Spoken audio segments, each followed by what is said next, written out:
and welcome to the Choral Conductors Colloquium, Volume 1, Lecture 2. My name is Raul Dominguez, and I will be your host and moderator. Before we begin, please note, this webinar is being recorded. Both the lecture recording and PowerPoint will be made available in the next Colloquium email blast when we are ready.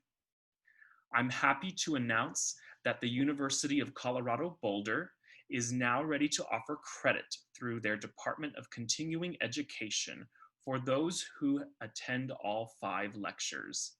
Details on how to apply will be found in the next email blast. The chat function may be used to engage with each other during the webinar.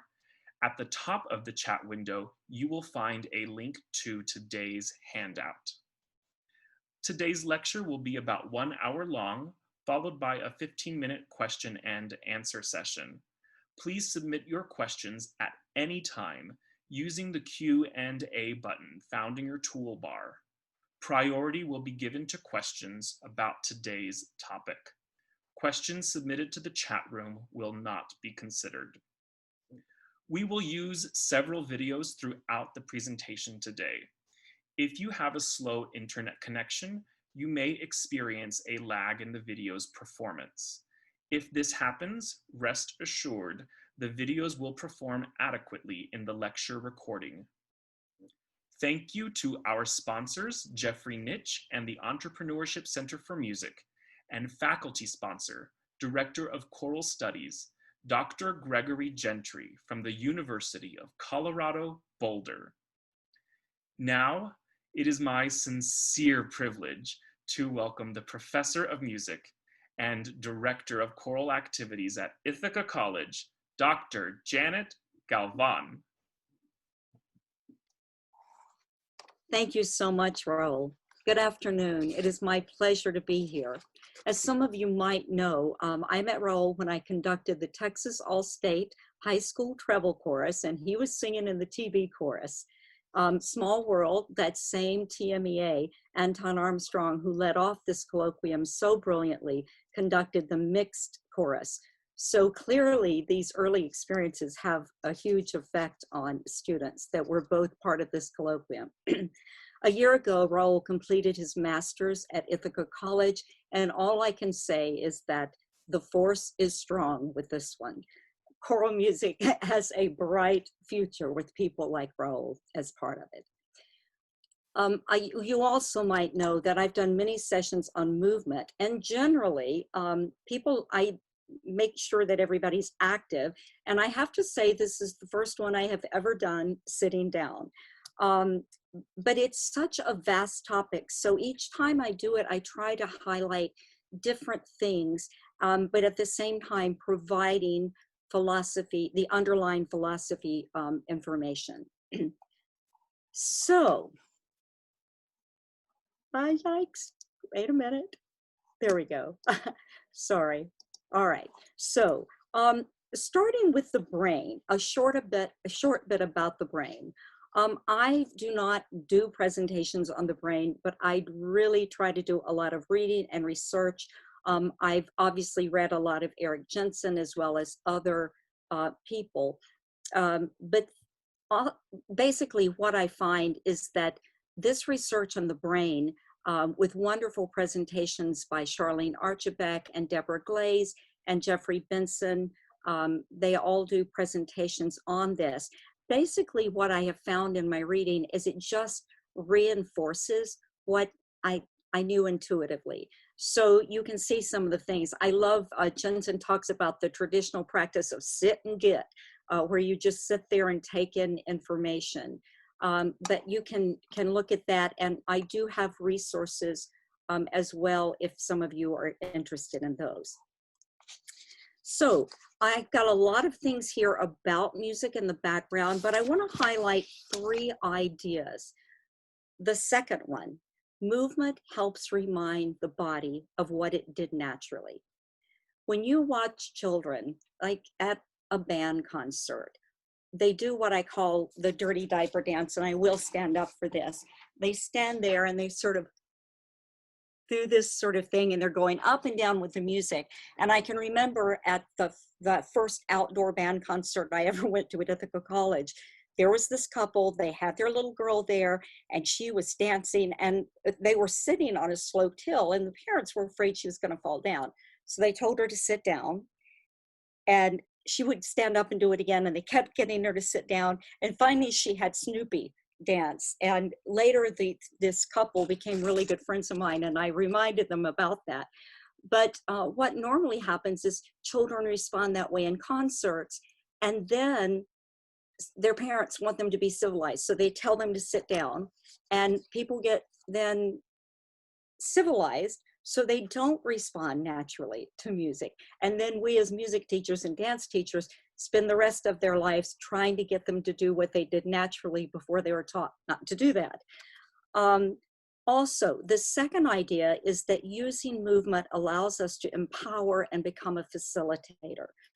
Today, I'm going to be using some videos.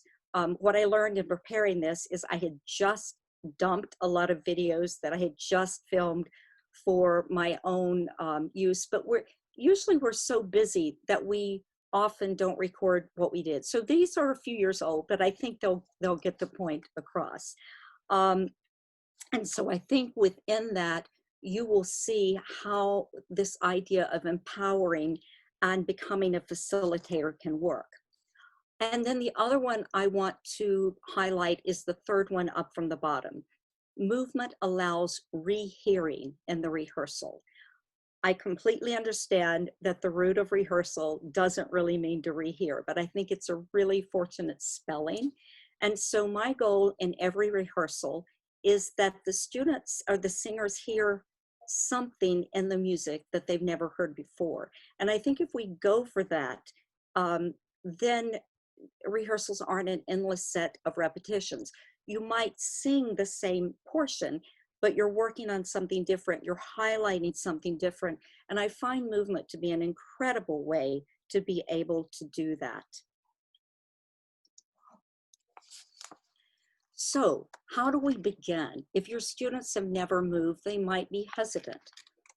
When I'm doing an all-state or a festival chorus where I've just got a couple of days, I even start slowly there and gradually get them to the deep end, but it's a little bit more throwing them in the deep end at that point. But those students are ready for anything. So whatever you tell them to do, they're so happy to do it for you. But with our regular courses, just begin by having them respond in some way to music. So last year, I was down in Fort Lauderdale, and I was doing a workshopping with the choruses of Broward Prep School. And so I had, it was either 6th or 7th, I forget, through 12th graders, but I met them in different groups. So I met the younger ones first. So I chose the Innocents from Considering Matthew Shepard. It's just this wonderful solo, and people respond to it. There's just something so full of heart in that piece. So I put that on, and I just stood in front of them and said, "Be my mirror." And we had already done a little bit of warm up with them being my mirror with stretching and that sort of thing. So just as it started, I did movements that were slow enough that they could follow me. Da da da da dee da dee da dee da dee da dee da. Trying to use my lower body, my arms, something just responding to what I heard. So then the next step in that same class period was then I had them find partners, and then one would be one would be two, and when I would say switch, they would get a new leader. But I set them up by saying, make sure that the movements are slow enough that your partner can stay with you. Try to hear the music. Are you giving the shape of the music? And they were so into it by that point. I really didn't have silliness, but sometimes if I do, I'm just walking around the room and maybe commenting and say, "Oh, really good. Maybe you can slow down. How can you use," and throwing out ideas. Can you use your legs? Can you use up and down? Can you use width? And it really does, it just guides them to that. And then we did a circle, and we had different people come in and lead, so that everybody would be doing the same movement, but we had a leader in the middle. And then finally, the last step to that would be free individual movement. And I think I did that with the high school students, where they just moved themselves, and they really did enjoy that. A friend of mine, Kimber Billow, who also lives in Fort Lauderdale now, but he taught in Elmira, New York for years. And he would begin his high school choral classes. He would have music on when the students walked in. So they immediately would drop their books, and they would go and find a partner, and they would just start moving. And it was just a beautiful, beautiful thing to watch. And it just gets them used to being comfortable in their own skin. So it's really a lovely way to do that. Okay. I'm not going to go through each of these because I'm not exactly sure how timing is going to work out. I typically, for any presentation I do, if it's an hour, I plan like 3 hours of material. So I'm going to skip over this. If there's time, we can come back to it at the end. Or if you have specific questions about this, then you can, then you can ask that of Raul, and he'll forward that question to me. Or later, you can email me. Feel free to do that. Excuse me. A few years ago, leading into this, I will tell you that a few years ago, I think 2.5, I asked my students to, actually 2 years ago, sorry about that, asked my students to write some reflections about movement. This was in preparation for a workshop I was doing for Eastern Division. And often if I'm asked to do a workshop, I'll say to my students, what do you think I should do it on? Because honestly, they know what you do best. They know more about what you do well than you know what you do well. So I did ask them to give me some reflections about movement. So in regard to this, one of the students wrote, you often enforce the idea that there is never stillness in music, that there's always a sense of growing, retreating, or arriving, depending on the placement of a note within a phrase. Guided by this principle, when we step rhythms during warm-ups, we are encouraged to continue the sense of forward motion, even on long sustained notes. I remember once in choir, you pointed out that a lot of singers have a tendency to perform a spinning motion. They were doing this sort of thing, spinning motion as a reminder to keep the air flowing or to avoid sitting on sustained notes. You explained a spinning motion can be detrimental for voices that already have too much of a wobble, and suggested trying a lifting movement instead, something more like this. You wanted the sound to be different, and you could have simply asked for a different sound, but instead you asked for a different movement, knowing that a change in our bodies would lead to a change in our voices. Because you were watching as well as listening, you were able to diagnose the problem, and we were moving in a way that was not helpful, and therefore we weren't singing well. To me, this was a pinnacle example of movement being used as a rehearsal technique. So now we're going to do a warm-up, and I'll give you a little bit of setup. This was very early in the year, and this particular year, I had a lot of young, big voices. And typically, they haven't quite learned how to support those voices on the breath. And so there is a lot of wobble. And I also had some young voices that wanted to be big. And so they were pushing a lot. So we were working on that. So in this video, basically, I was just trying to lead them to do more in the warm-up and to use the warm-up in a little bit better way, and to guide them in finding ways to do this. So now we'll go to this video. So step the rhythm and showing the line and showing the lift. Ready? Here we go. Can you be aware of the vowel? It's going wide again. Good. Now, if it goes tall, it doesn't have to go far. So, there's some misconception amongst some of you that when you go and you add that high, it goes back. It doesn't need to go back. In fact, please don't let it. And then go. That's better. Can you keep the movement going to the end of the note so that your breath obligation, that note, knows it is not over until you stop the note? And we don't get, oh, you're way too young. And go.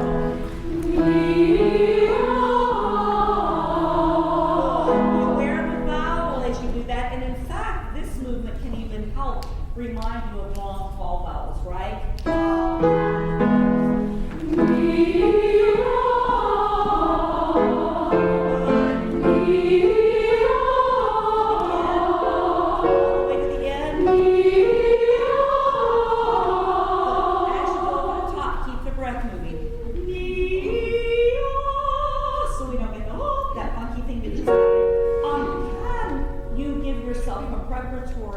Move back before you actually start the movement, and that will remind you of the prep breath as well. And go.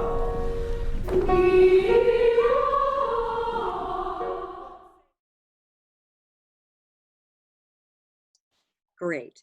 So this next one, I'm going to again skip the specifics on this. If we happen to have time at the end, or if you have questions and want to know more about this. But for example, with the solfege, you know, I grew up doing the solfege, but I found that if they're sustaining a note, sometimes just to do a lifting motion makes a really big difference in that. So we'll skip that for now, and if you want to come back, you certainly can.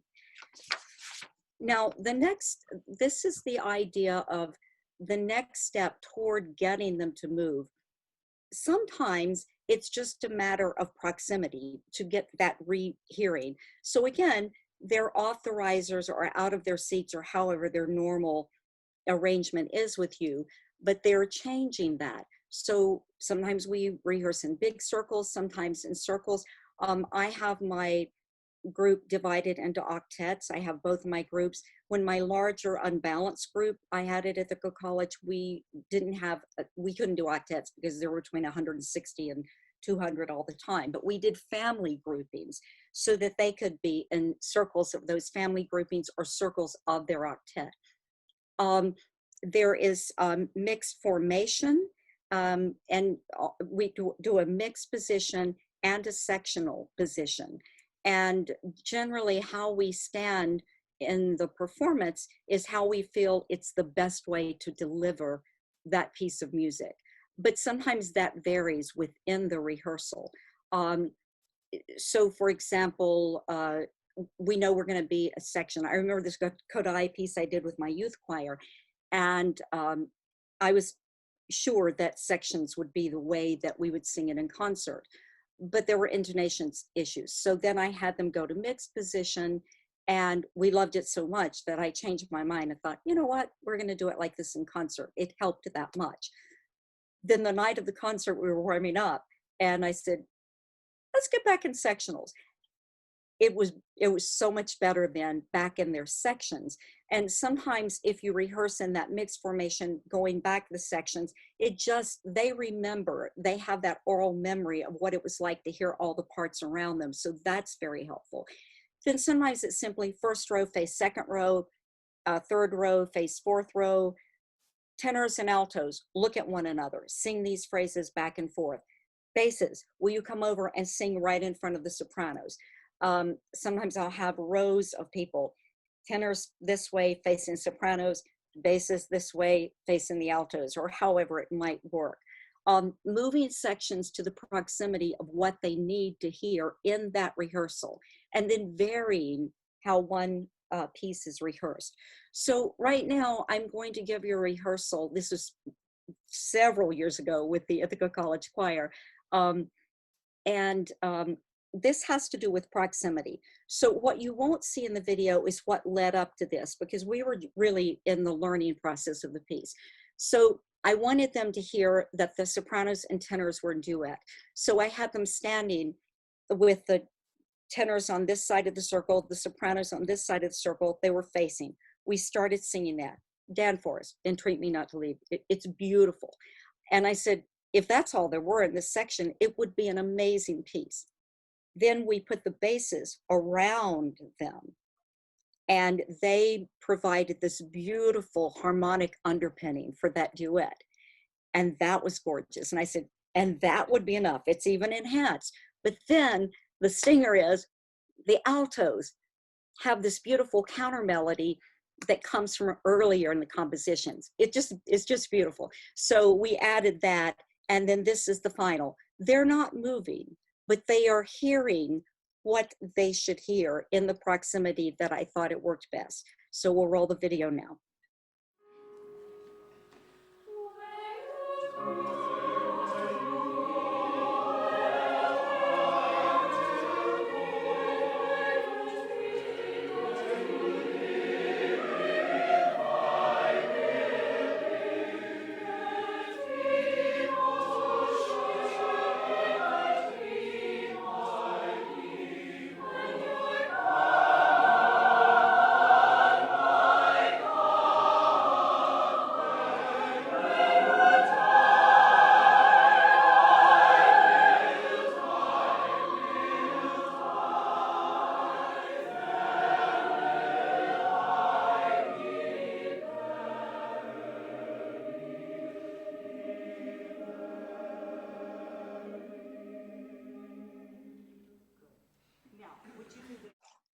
Great.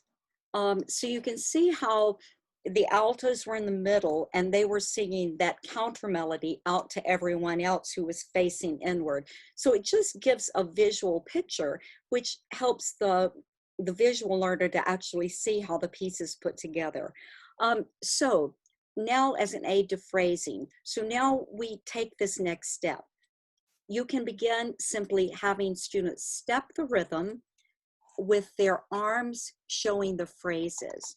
So it's, I remind them sometimes, it's like, don't let us notice so much your feet, but let us see this. Don't look at that man behind the green curtain, right? So we're just going to try to not see that every single note is a quarter note, but we're able to hear the phrase that is being able to be created with it. And so that's just the beginning. And then we start with the idea of stress release. So within that sense of forward moving to the main idea, we're moving this way, but then we step back, we get that sense. A lot of times you can start that before you ever have them on their feet. Just if you're singing, you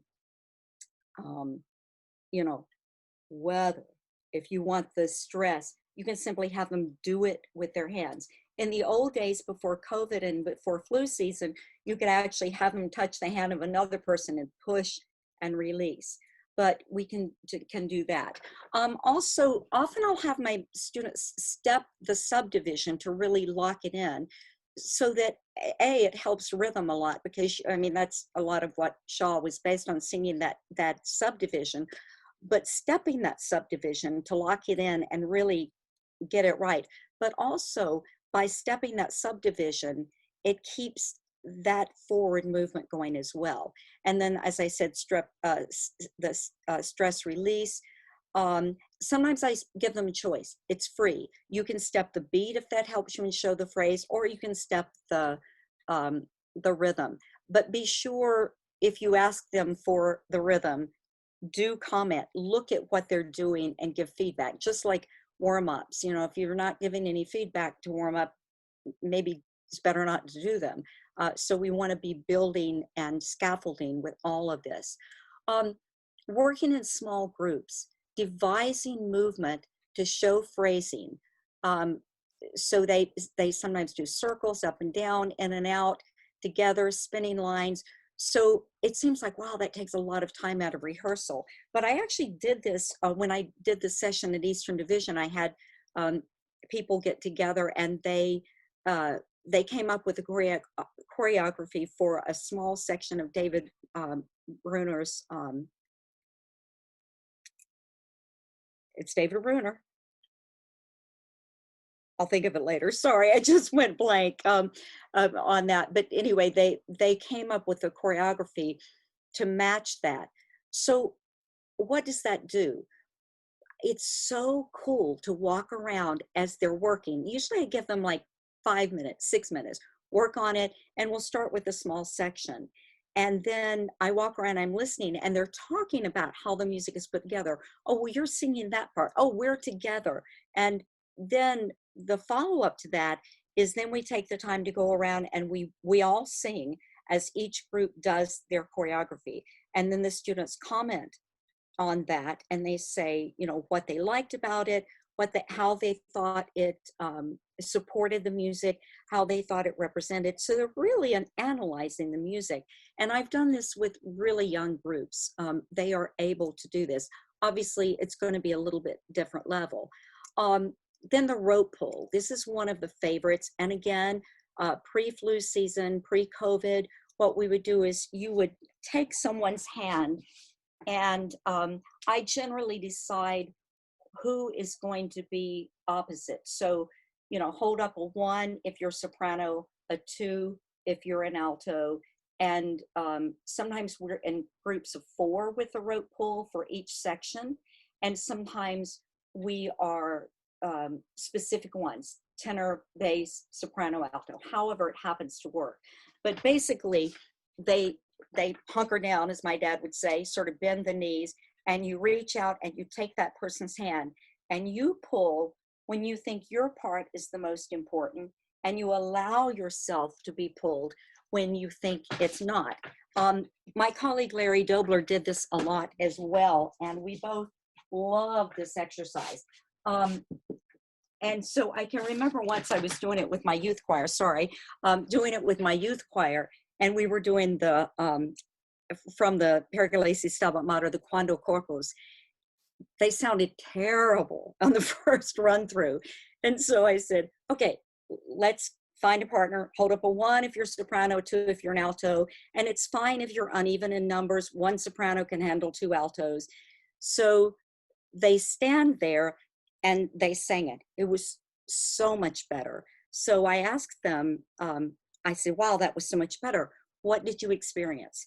And Claire Solomon, never forget it, raised her hand and she said, I felt a keener awareness of the other part. And I was like, yeah, I'll take that. So it really does have that sense. And I did this with, at TMEA, I was working with a demonstration choir, and they were doing a double chorus piece, and I listened to it. So I just had chorus 1 and chorus 2 do the rope pull. And their director said, wow, I've never been able to get them to respond really on time. And he said that just really works. So it just gave them that physical, I mean, they were singing it beautifully, absolutely beautifully, but I was hearing what he was hearing as well. There was a little lag in the response. So it really did help out so much with that. And then the other thing about the rope pull, a few years ago, I got this idea from Robin Lana.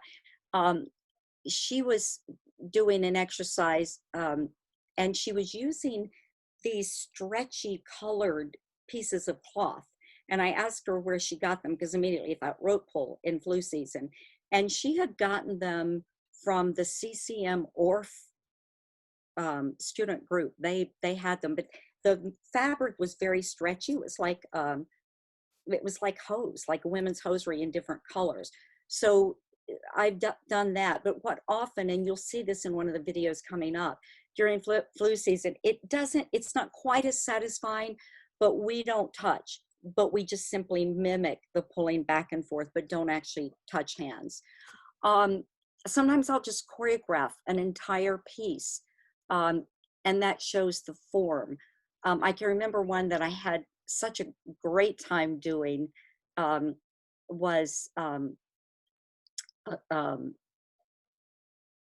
Kyrie eleison with the women's chorale that started on a low C and everybody was in unison. So we showed how the piece just opened up. So everybody was tight together and then it opened up. We didn't do it in performance. It was simply to have, it was Bodings, by the way. I don't think I said the composer, the Bodings Kyrie. But it showed them how how the piece was formed, and the the change that they needed to show both in dynamic and in range as it went through. Demonstration of foreground, background, who's more important, who's less important. And then sometimes we've simply used movement as a way to get unstuck. Like there's a part that just is not, it's not sounding right. We're not really into it. So I remember doing this once with the treble chorale at Ithaca College. And I said, just do free movement on this and this end, because it's just not happening. And they did free movement. And I watched it and said, let's all do that motion. And we did it. And somehow doing that motion brought a little more drama and emphasis out of the music that wasn't happening. Sometimes having the students conduct along will work. There are just so many ways. So we've got 3 videos coming up. And the first one is with the treble chorale, Ithaca College. It's the same year and about the same time of year as the warm-up that you saw. And here, basically, I'm trying to teach them how to use movement in a composition. So again, same thing, the big voices. So you'll notice I question them at times. And by questioning them about things, obviously we all know this, it creates some independence. But I was guiding and shaping and trying to get them to add layers of what to do with this movement. And I think you'll see some improvement as we go along in the rehearsal. And also in this, you'll see that I'm more coach or facilitator than telling them exactly what to do. So they are making a lot of decisions, and I'm allowing them to show their own expression of this music. There are some details that obviously need to be cleaned up. And in fact, we skipped over the one part where I was really looking to get the D on the downbeat. But obviously some of them I addressed during the rehearsal, some of them addressed through movement, but this is at the very beginning. They had never moved this piece before, and you'll hear, and there's one place, there's a pitch in the alto that I've got to go back and fix because there's a little bit of multiple choice in there, but it shows progress. And then I think it's really important to follow up with a check-in. And sometimes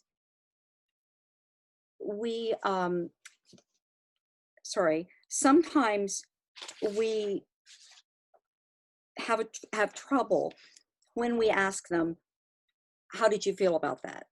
But once that first person, and there's always one brave person who will speak, once they speak, then suddenly people start joining in, and it's really lovely. So that's the first video you'll see. The second one is just a very short clip. It's All We Need by Dale Trombore. We had commissioned this piece, so Dale actually took this video and sent it to me. She was so thrilled to see the way they were moving. She really liked them doing that. So she was standing there taking the film. And you'll see with this one, they are completely internalizing the word stress, the cutoffs, but everybody is doing it in their own way. So that was free movement. And at the beginning, I'm a little more directive in what I tell them to do, but then we get to the point where it's free. And then the last one, you'll hear that same section of Entreat Me Not to Leave You. And they're doing the rote pull with the soprano and tenor, but they're across with the altos in the middle. The basses are all around. And then the altos are doing some free movement, stepping the rhythm. And then you'll see some kids just standing off to the side. Those were high school students who were watching. We were at my former student, Andrew Metfield, at his church, and they have this wonderful facility. So that sets up the 3 videos. So let's go to that now, and then I'll follow up with some quotations.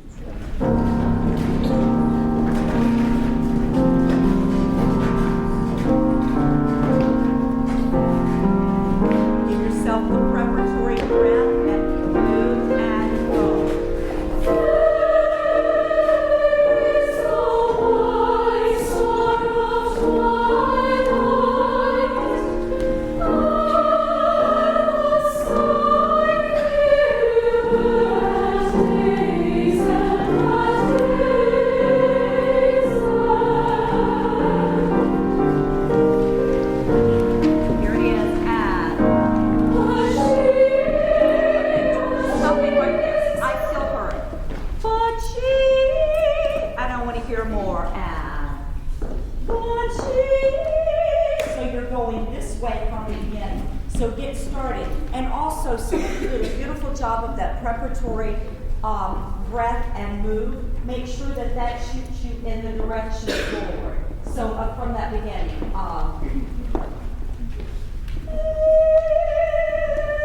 So immediately we have that sense of suspension, right? And where are we ultimately going on that first page? Where's the ultimate place we're going? Days? Did I hear days? I agree. So you're going, but still, it's still moving. And I love the way you brought it back from that. So one more time, one measure before you come in. So measure 3.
Move artistically. Better, right. It was too loud, but we got a little closer, and it takes a while. This just sounds like such an easy piece. It's totally not. Let's move quickly to one other.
so you can see how in the free movement, one nice thing about it is they can hear all of the voices around them as they're moving. And so that's kind of fun. So at any rate, the quotes from students about this type of movement in that same questionnaire when I asked them to reflect. I learned to rely on my musicianship to allow shaping and phrasing to emerge organically from the flow of the text rather than to be dictated by a predetermined pattern of strong and weak beats. Sometimes the students come in and they have this idea that one is, the tyranny of the downbeat. One is always important. And to get them to learn to de-emphasize one, if it's not really that important, is really an interesting thing. And then here's another one, creating movement. Should we breathe here? Why do you think the composer included this diminuendo? Allowing the students to figure it out on their own, even though I have a sonic vision, allows ownership.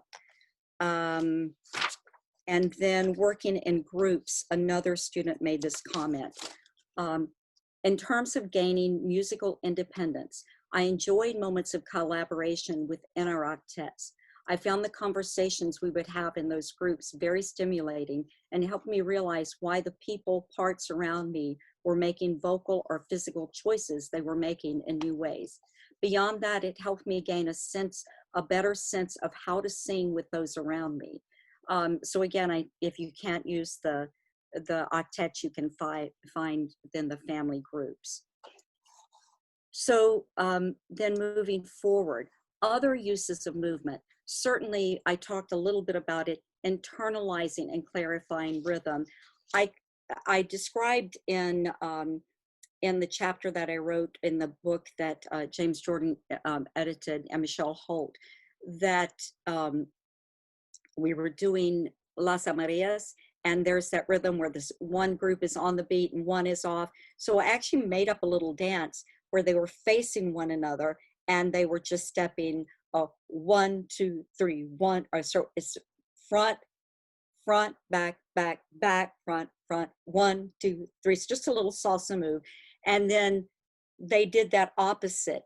And then they would feel when they were on, so that they actually had that physical sensation. And it really worked so very well to get that rhythm to lock in, because then they knew not only where they were in relation to the beat, but to the other part. And it really was good. I did that with my youth choir. They got so good on it that they did the impossible. They got off in the concert and they got back on, which is way harder than staying on from the beginning. And actually I did Las Amarias with the Texas Women's All-State.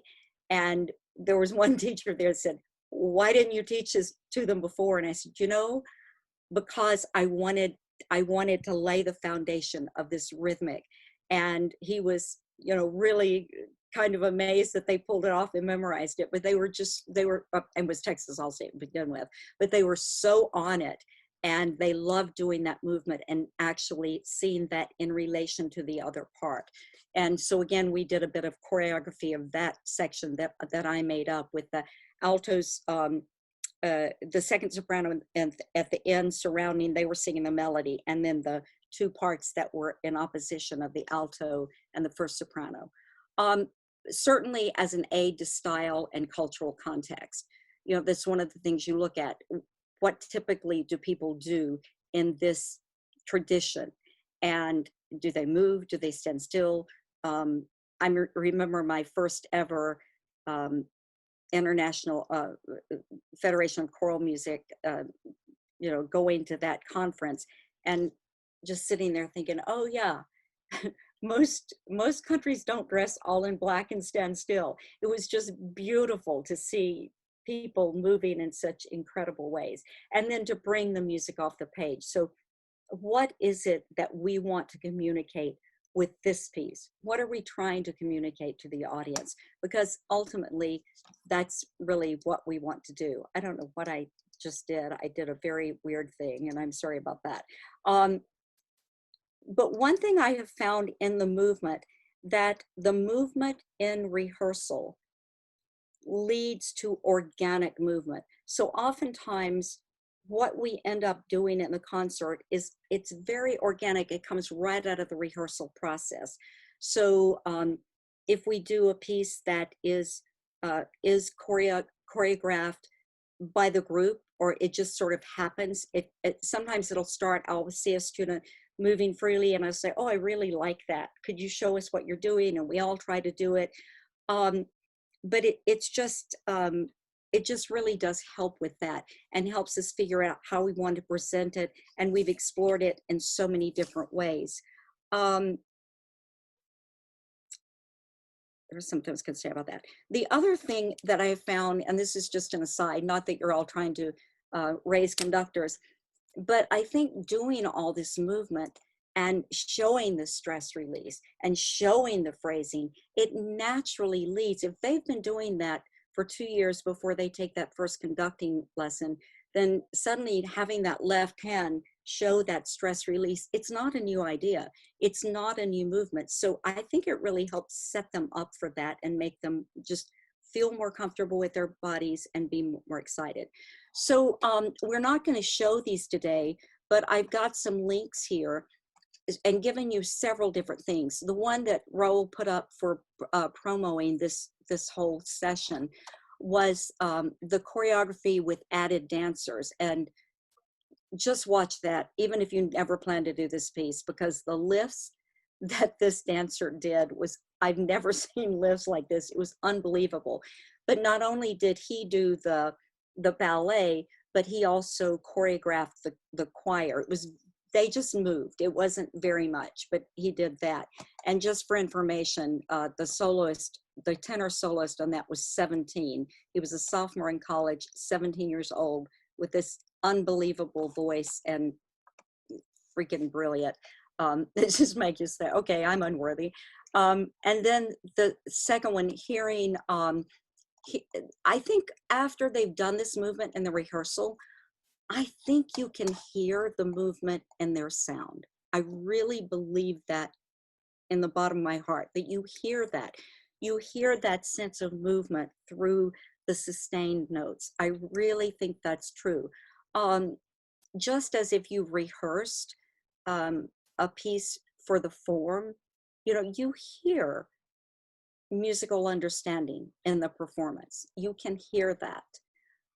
Then the composer of choreography, there's one where the composer just taught us, Morris Smiley. And then choreography by the conductor in collaboration with the choir and a culture bearer. That was one that just came directly from someone from the culture, and we worked with that person in getting this to happen. We have a lot of students who want to be opera singers, and we are primarily an undergraduate institution, so we don't do the big, typically we don't do the big operas with huge choruses. So I decided to start doing opera choruses, and we invited our head of our theater department to come over and choreograph an opera scene. So I put that out there if you're interested. Then free movement that was choreographed with the chorus. We did that as a group. And then the next one we did a student, oh no, that was the regularly gay. This is a little confusing. Sorry, we'll maybe fix this. And then a student choreography with help in research, and she did some training in Bollywood dancing. And the student, she was a dance minor, so she did several things with me. Then choreography that we learned from another choir and adapted it for ourselves. And then natural movement based on tradition learned from culture bearers. And I've got two versions of that, one with student soloist and one with the amazing John Holliday as soloist. So, and then let's see, after that, I've given you just some sources. If you're interested in this, my chapter is the school choral program. There are lots of good things in here.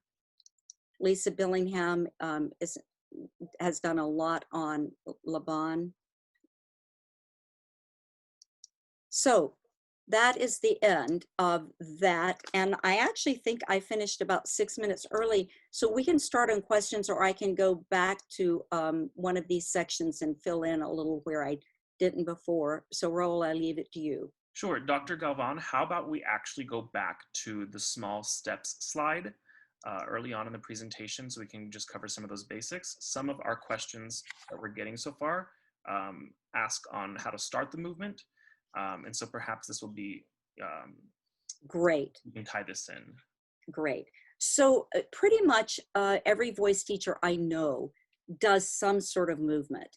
You know, this whole idea of if the body goes, the voice follows. I thought I made that up.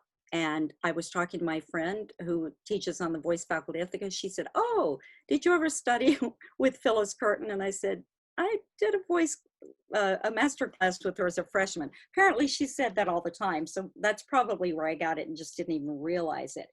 But it's, you know, just starting in breath management. So if you're having your students stand, just simply having them do this before they start the sound. So,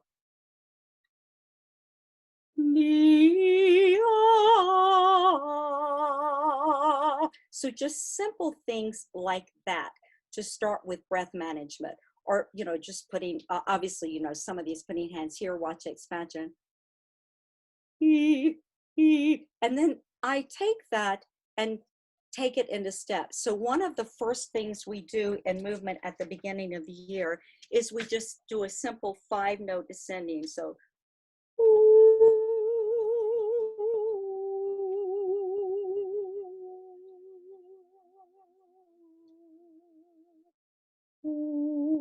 so it's just 5, 4, and they're stepping on each pitch, but they're getting that sense of lifting there. And I often will say, if you can draw the sound from the breath, and then I try my best to do that in my own conducting. So if I give them a prep beat, I try to draw that prep beat from the breath. Dr. Galván, excuse me. I'm going to stop the screen share just for a moment so we can make you bigger so people can see you clearer. Okay? Sure. Okay. Here we go. I'm bigger. I'll step back a little bit and hopefully I don't get my chair stuck again. All right. So it's just a matter of stepping.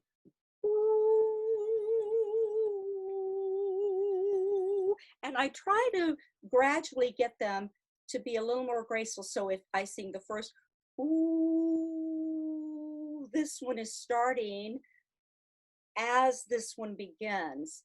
And it just gives that sense of, ooh, because, you know, any descending scale, they're likely to go under as they do that. So that's just a simple one where you start it as this, and then gradually do something with the stepping. So that's one idea. And then, so you want to influence involuntary muscles, right? So, and also you want to increase awareness of where the sound initiates. Ooh, ooh. And I often ask, even my youngest singers, they'll start a sound and I'll say, did that start here or here? And even my most advanced, sometimes they'll go. So it's just a reminder, where is the sound initiating? So that's with the breath management. Movement, oftentimes, you've seen a lot of these, I'm sure, but we tend to do this in the Northeast. I had never heard an ah vowel, quite so much till I got to New York. And I sometimes do it myself now. But at any rate, just the simple, but this, because we got so good for so many years at telling people to drop the jaw that we forgot you also need that lift inside. So more of this, and rather than, because what you get then is you get what I call bottom dwelling vowels. So they're just sort of down here. ah, ah. So just those very simple things help a lot in terms of that. And then the conductor gesture to remind the singers of that. So if you've been doing a stress release in your rehearsal, or if you've been doing this or this in a piece, then if you can show that in your own conducting.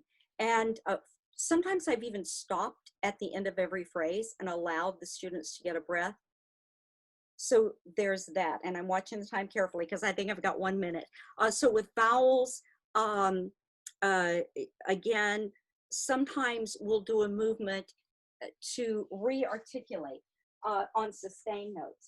So one of my colleagues would have his students think in their head, re-articulate how that vowel is sounding. So if I'm singing, oh, I'm thinking in my head, oh, oh, oh, oh, oh. So we just simply do that with the movement, and that helps as well. And then sometimes we have a vowel slide off. So rather than the pure ah till the end, we slide off to another thing. So again, some kind of movement to make sure that maintains. And then with consonants, sometimes I'll just have them do that, do a motion. It's going to help them with that. Release of tension, finding that balance, and then just energizing the body and breath. All right. So I think we are at our hour. I actually was pretty efficient at getting through all of that material, and I'm open to questions if there are questions at this point. Thank you, Dr. Galván, for sharing your insight on movement. Absolutely. We'll now transition into the Q&A session. Please remember to submit your questions using the Q&A button found in your toolbar. Priority will be given to the questions about today's topic, and I'll answer just a general question that's been said so far about the resources that you're seeing today and what you're learning on the lecture and the handout.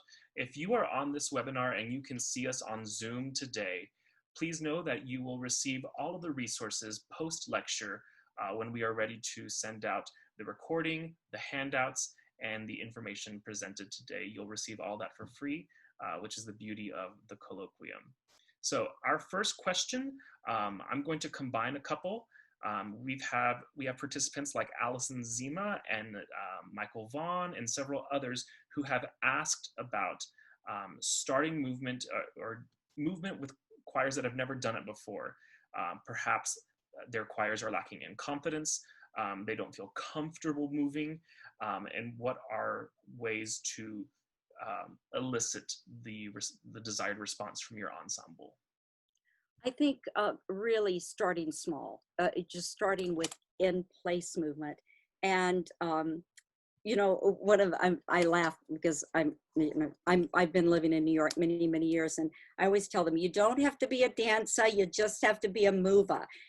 But also I have had some people who are not, they're not mobile. So there's always something you can do in your chair that works. And, you know, we live in Ithaca, there's a lot of snow. There's usually rarely a winter that somebody's not in a cast. But then I've had people who just, you know, their norm is not to be able to be mobile, but they move what they can, and that works out really well. So at any rate, I think starting small, standing in place, and just start from the very beginning with arm motions, with the stress release, with the lift, with this sort of thing. And then, you know, starting just, let's just respond to music, and just, if you lead them and let them follow. And I think you have to create a community of trust. And you tend to know who's not comfortable with it. And you can help them, maybe a kind word, always, I think that's helpful. When I've done this with large choruses, Gina Ashworth-Bartle was asking in the chat about, you know, did I insist on a certain size? I did the first time I did Massachusetts All-State, we were in a room where literally they were crammed from the entrance all the way to the end. I mean, if OSHA would have had a fit if they'd seen them, but we just moved out where all of the participants at the conference were having lunch, and they moved all the chairs and tables out of there for us, and we had one rehearsal where we just moved around. So usually you can find some place. If it's a big ballroom, I'll just have the students themselves clear the chairs. We've done that a lot, and I've seen others do that as well. But gradually doing that thing where they just respond to music and just encouraging that trust. I think older people have a harder time with it, but I worked with some older adults who really, really liked it once they got over the fear. Fear is a big thing. And one of the things we learn about the brain is that a certain amount of challenge and is really good. That gets people excited. Too much risk sort of shuts down the learning. So you just have to read the room, and you might talk privately with a student that's uncomfortable. But it's interesting with like high school mixed choruses, it's all, I hate to say this, the tenor basses so often will jump right in, but often they will start it kind of joking around and being kind of silly with it. That's just them covering up their insecurity. And so I don't get really upset about that. In fact, I said to one group years and years ago in Pennsylvania, I said, okay, guys, you're goofing on me, but guess what? It's the first time you sang that in tune. And then they realized, oh my gosh, she's right. So it really can work beautifully. But it's just developing the trust and taking it slowly. You mentioned, Dr. Galván, older singers. And so we have a question. We have some questions from church choir directors about working with older singers, and then another one from Zeke Smith, also on working with those that are abled differently, and they cannot engage in movement the same way others might be able to. What advice do you have for these viewers? Well, I think people just can do it at whatever. It's just, we make adaptations for people who have those special needs. Look, last year I messed up my knee. There was a time when I was sort of struggling, so I just had to adapt the movement. And I think you find out what, basically in music education, what we want to do is to help people develop their skills at the highest level that they are able to do. So if one person can, I've got some that can twirl around the room and they're doing cartwheels, the other, it's really hard. So if they can't step the rhythm, is there a way they can tap it on, on their, somewhere on their body? Or if they can't step walking around, if they're mobile enough to just move their feet and then try to do their arms like this, or just do the phrase, or just do the rhythm. But just whatever they can do to help them get some sort of physical sensation with that. I hope that answers that enough. And if any of you want to follow up, it's easy, galvanj@ithaca.edu. But I hope that answers that, because I have worked with older adults, and it's amazing. People who have physical challenges often have a really good sense of adapting, but if they don't, then we can figure out ways. And if you want more resources on that, I'm certainly happy to help with that as well. Great. We've had some requests on more resources, and for those that have asked, we can definitely include those in our post-colloquium email blast. We've got a couple. If I pronounce any names incorrectly, I do apologize. From Stephanie Rodriguez and Margaret Clark, on when do you introduce movement? Is it during the notes and rhythms learning portion, once it's memorized, after it's polished? What do you say to that? Well, not at the very beginning learning stages.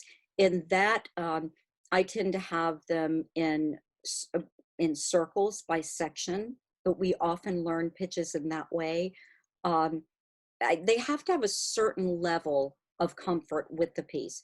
The My Heart's Friend was pretty early in the process, but they had the basic pitches and rhythm. And obviously, we're not going to move every single rehearsal or move around the room in the way we were doing, but I would get the pitches and rhythm squared away. But oftentimes, you might have a section that you could do some movement on, and then they wouldn't, it doesn't have to be all or nothing. It can be one section. Or if they're, sometimes the movement actually helps learn the pitches and rhythm. So for example, if there is something that is on an on beat, on off beat, I sometimes will just have them do and chant the rhythm. So we know on, off, on, off, on, off, on, off. And just having something like that so that they have the physical sensation of the beat when it's on, when it's off. That helps. I find when I'm teaching most gospel pieces, I start with having them, do the gospel stepping, because that allows them to internalize what that beat is. So we tend to do that very quickly in the process. Sometimes we just step it before we start learning the pitches and rhythms, so they're just feeling the groove. I can remember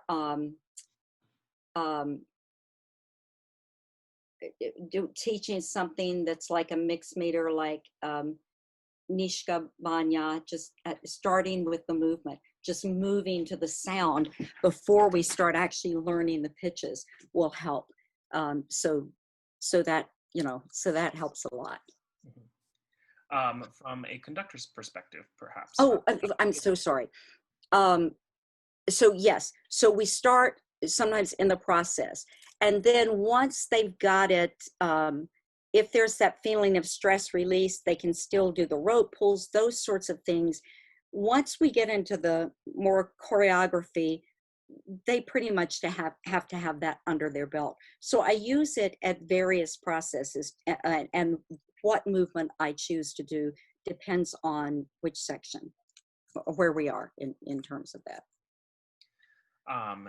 Daphne Leong says that she's moved by what you are doing, and in some of your early examples, you illustrated such things as form with the movement. And Daphne is curious if it has ever gone the other direction, if movement has ever revealed something in the music you weren't previously aware of in the score or the form, perhaps.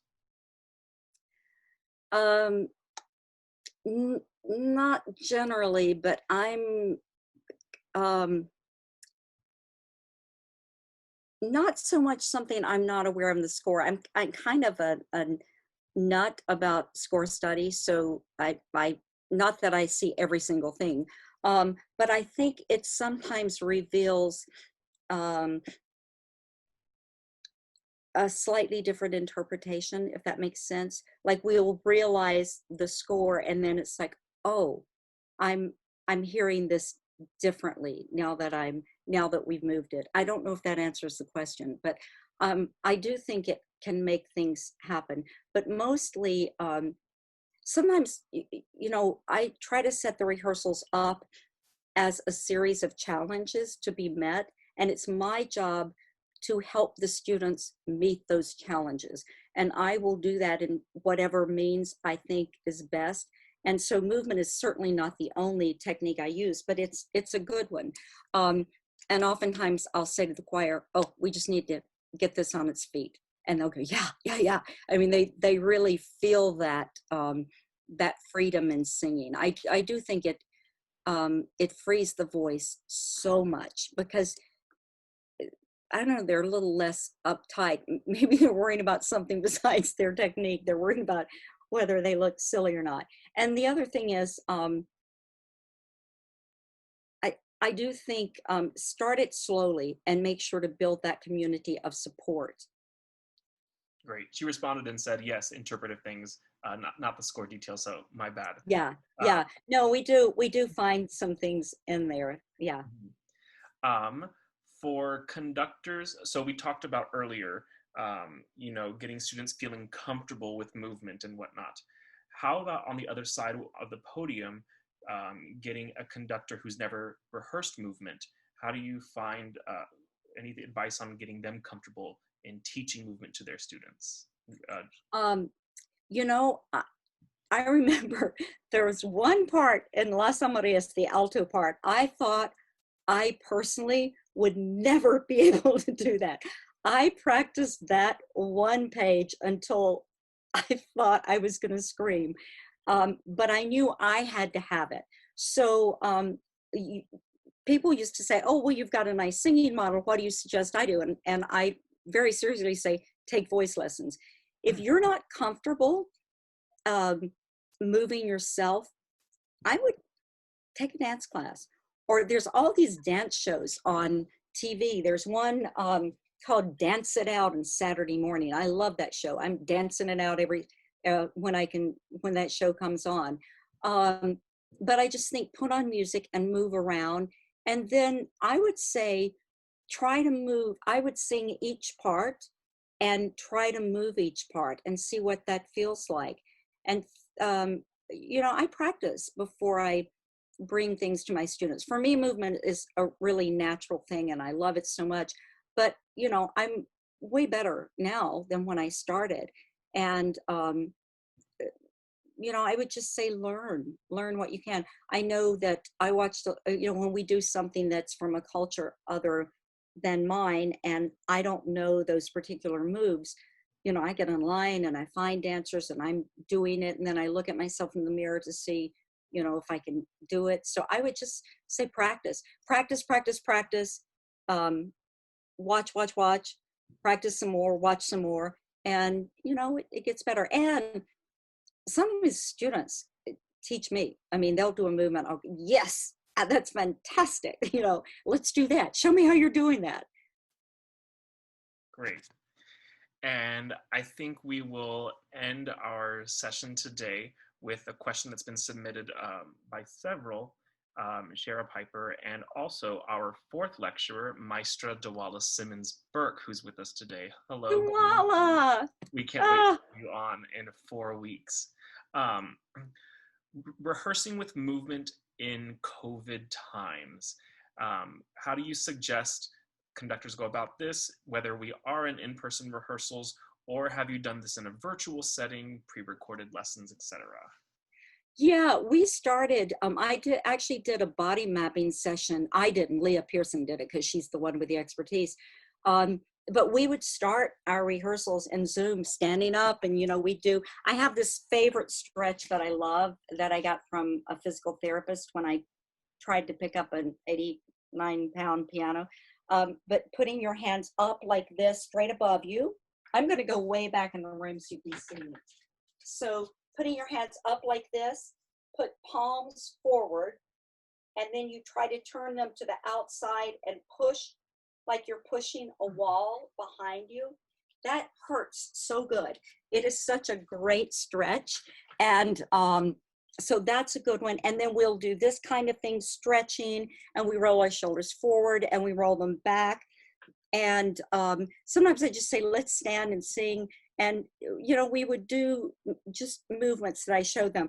I typically would do my Zoom rehearsals over there beside the piano, which, God, I wish I tuned before the quarantine started.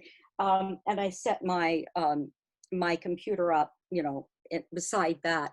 But yeah, I think you can do that. You obviously can't touch hands in COVID. I mean, honestly, it's a whole new world. And I personally, until there's a vaccine, I'm personally not a fan of rehearsing in person because I think there are too many schools who don't know enough about the ventilation.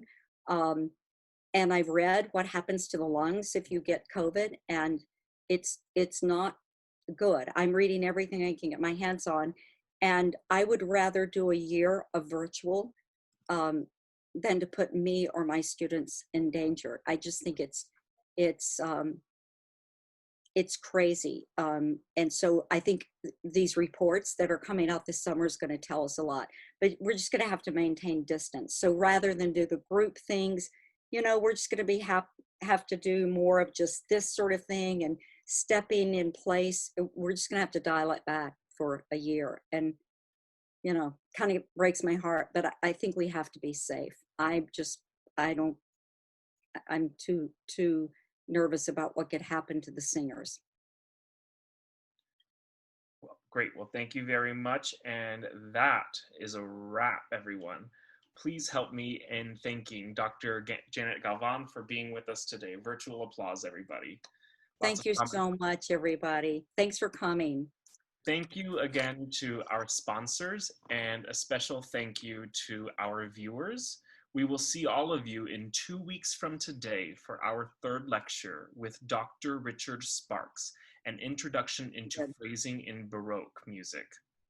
As mentioned before, as users on the Zoom lecture, we will send you all of our resources, including the PowerPoint and the videos and the handout again in our post-colloquium email blast.